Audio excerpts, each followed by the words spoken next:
Hell Blackers, Hell Metaleros, os habla el Conde Vasily. Madame Bright se creó en junio de 1990, cuando el guitarrista Andrew Craighan dejó su banda anterior Abiosis para reunir a Aaron Steinhardt, voces, Calvin Robert Shaw a las guitarras y Rick Mia batería. Adrian Jackson, bajista, se uniría más tarde. El nombre del grupo es un claro reflejo de la estética del mismo. El año de su formación, la banda tuvo que elegir nombre. Los integrantes dudaron entre Madame Child o Madame Bright. Finalmente optaron por Madame Bright, nombre que evoca a la perfección la melancolía del sonido y las letras de las canciones que ofrece el grupo. El nombre señala el sentimiento romántico de la belleza y el gusto por la muerte.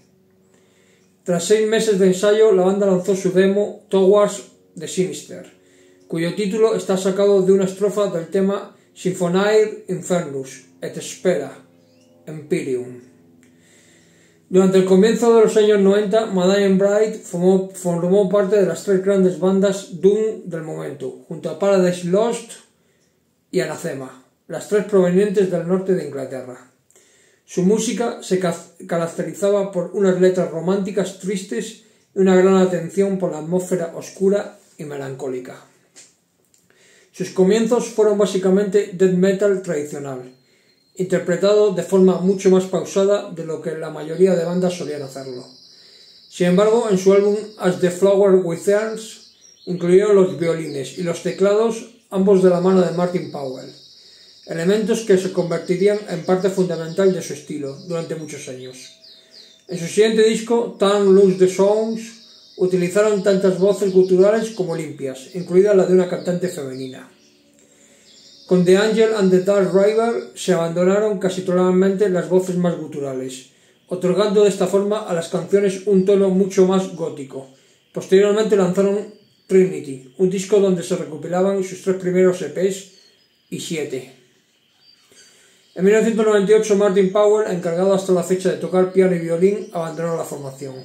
Este suceso llevó a Madame Bright a un duro periodo en el que su sonido sufrió una importante transformación. Sarah Stanton ocupó el lugar del teclista, aunque el violín nunca volvió a sonar en los discos del grupo hasta el año 2009. Y a partir de ese momento hubo un cambio bastante notable en el sonido de sus discos.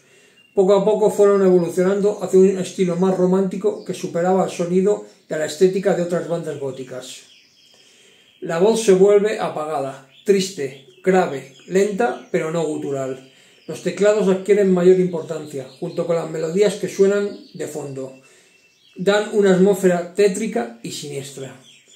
En este periodo surgió 34.788, Complete, su disco más controvertido, experimental e incomprendido.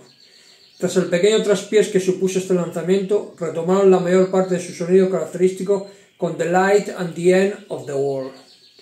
Hasta la fecha han lanzado otros discos como The Dreadful Hours, Songs of the Darkness, Words of Light, Alive Deathless King o For Lies I Share, aparecido a mediados de 2009 y donde se retoma el violín a cargo de Katie Stone, además de algún recuperatorio y discos en directo.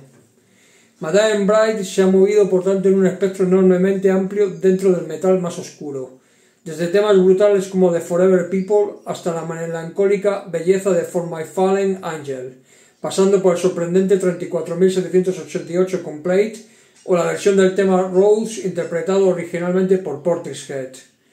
En cada uno de sus discos Madame Bright se ha reventado a sí mismo.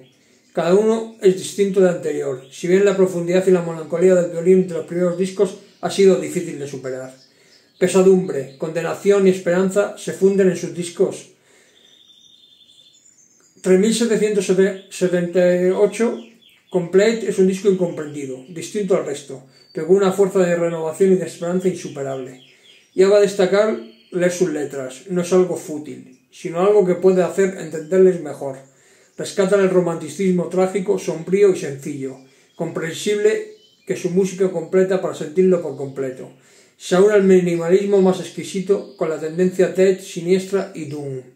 Y por supuesto ese romanticismo tan paradójico que consiste en la exaltación de los sentimientos más patéticos y dolorosos del ser humano. Matthias Bright han anunciado disco para abril de este año, han lanzado ya un sencillo y realmente merece muchísimo la pena que lo escuchéis. A mí personalmente es uno de los grupos que más me gusta del metal. Doom, pero también melodías, tristeza y realmente grupo top, grupo sublime. Escuchad Matthias Bright, seguidnos en Black Metal Tour Legends, hacer comentarios y suscribiros. Un abrazo metalero.